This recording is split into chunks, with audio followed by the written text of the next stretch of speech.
Hi love, welcome back to my channel. I hope all is well, and if you're new, it's Maricel here and welcome. And please consider subscribing, that means a lot to me, and hit the bell notifications. You will be notified whenever I have a new upload.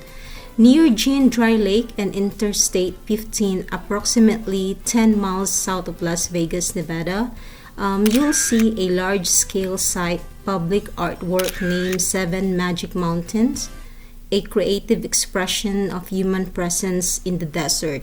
7 Magic Mountains threaten Nevada's identity as a place that celebrates and supports the work of interesting artists and draws attention to Las Vegas as it evolves into a city also known for the arts.